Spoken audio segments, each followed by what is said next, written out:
PSG are about to nick one from Real Madrid. A key defender from the Bernabeu looks set for a move to France. And at Liverpool, the big question is, who steps in for an injured Isak? It sounds like an emergency signing is already pretty much on the way. Then there's Barcelona and their January plan. Who, exactly, are they looking to add to that squad? And finally, it looks like we've got the full stop on the Raheem Sterling saga. His next club is now known. We'll go through all of that and a few other bits properly in today's video. If you're into transfer rumors, drop a like. Ready? Cool. Let's get into it. When you look at Real Madrid's backline, Antonio Rudiger feels like the one constant. He is the guy everything is built around. But sticking to the facts, it's not quite that straightforward. His deal runs out in June 2026, and yet, for all his status right now, Florentino Perez still hasn't kicked off any real contract extension process. Madrid's decision-makers have a pretty particular kind of memory. Even early in the season, when Xabi Alonso took over, there was a clear sense the plan was to scale Rudiger's role back on purpose. At that point, the main bet was on the young Dean Huijsen, and the German's place in the 11 didn't feel guaranteed anymore. It was only shaky form from the Dutchman, plus another serious injury for Eder Militao, that pushed the club into admitting again that number 22 is basically an irreplaceable leader. Rudiger proved again that even after big injuries, he can come back in top physical condition. But for whatever reason, that still hasn't pushed the club into doing anything decisive. In that context, the reported interest from PSG, mentioned by El Nacional, makes a lot of sense. Nasser Al-Khelaifi is used to moving when players of this level are left in that uncertain, hanging state. According to the reports, Paris are ready to offer the defender pretty much any financial terms he wants. For Luis Enrique, this isn't just a nice option for depth. It's being framed as a key target, especially with the talk about a possible Marquinhos exit. And it's worth noting, Transfermarkt values Rudiger at just 12 million euros.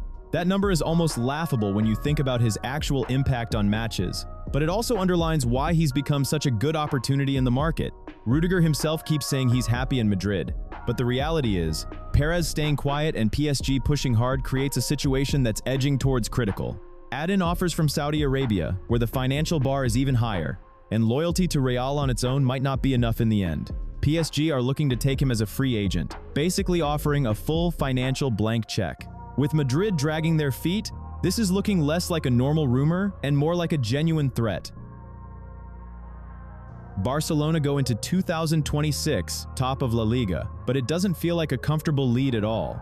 Looking past the table and the goal clips, this squad is starting to look like a house of cards, held together by Hansi Flick's good fortune and some very thin margins. Since the summer of 2024, the club have only managed 4 proper signings. While the key players stayed fit, it was easy to believe the squad was deeper than it really is. Now the injuries are piling up, the season's turned into a grind, and one more setback in the wrong area threatens to knock everything over when it matters most. Right now, the biggest issue is center back. There's a hole there after Inigo Martinez unexpectedly left for Al Nassr. At the time, the club chose to lean on internal options and save money, partly because registering new players has been such a headache. But the truth is, Martinez was the brain of Flick's aggressive defensive line, and they still haven't properly replaced that kind of game intelligence. So we're looking at Gerard Martin in that role. The press loves the story of a backup left back becoming a starter at center back. Over a Champions League stretch, however, that setup usually gets exposed. He still looks too raw for those jobs. And it's not just that. Ronald Araujo has been away from the squad since November for personal reasons, and when he does play, the same baffling mistakes keep showing up. Andreas Christensen then tore knee ligaments in training and is out for 4 months. In those circumstances, one more defensive injury puts the whole season at risk of collapse. In the rumor space, you keep hearing names like Alessandro Bastoni and Nico Schlotterbeck. Bastoni's even publicly shown he likes the club, liking posts about a possible move, which obviously feeds the fan expectations. But in January, deals like that are basically not happening. The fees are just too big. Summer is a different conversation. Right now, the most realistic and sensible move looks like bringing Hector Fort back from his successful loan at Elche. Up front, it's not much calmer either. Robert Lewandowski turns 38 in August. He's in the final 6 months of his contract, and you can see the drop-off, physically and in his finishing. Ferran Torres has improved a lot as a player, but the consistency still isn't there, and Flick doesn't look ready to hand him the main 9 role full-time. There's also Karim Konate as a name on the horizon. But after a ligament tear and almost a year without regular football, that's a huge gamble, even with that impressive record of 33 goals before the injury. And then there's Karl Etta Iyong, the big La Liga surprise with a 30 million euros release clause. But because of the two-club rule in a season, he can only change teams in the summer. So for Barcelona, January isn't really about chasing big names for instant impact. It's more about reinforcing the foundations and basically not falling apart at the worst possible moment. Plugging the gap in defense and finding a successor for Lewandowski is the only way to save the season, even without a major trophy.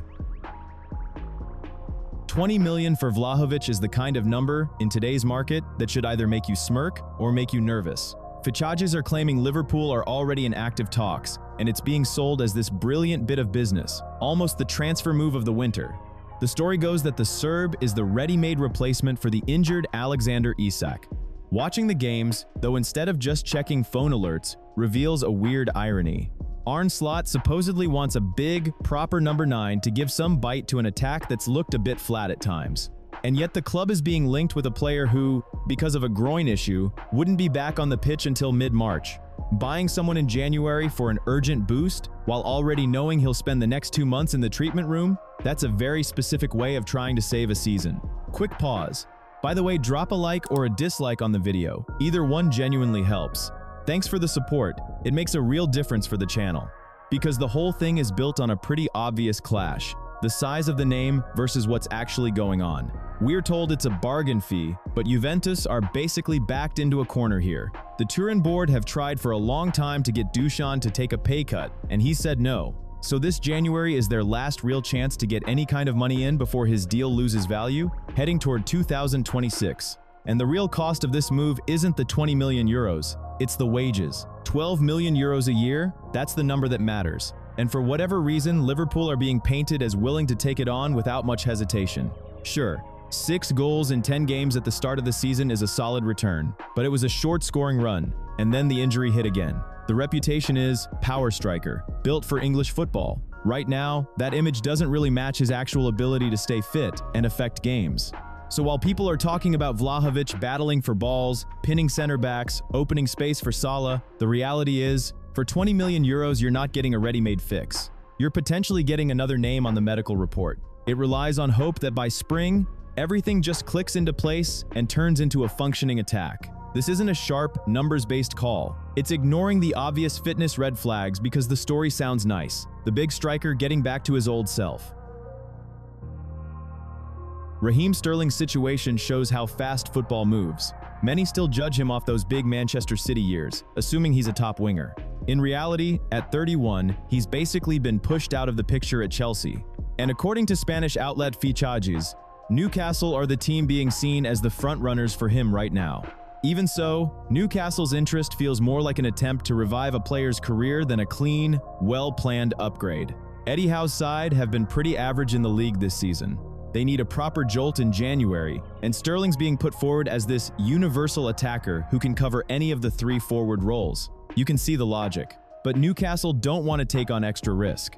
That's why they're looking at a loan with an option to buy, rather than paying the 20 to 25 million euros the market apparently values him at straight away.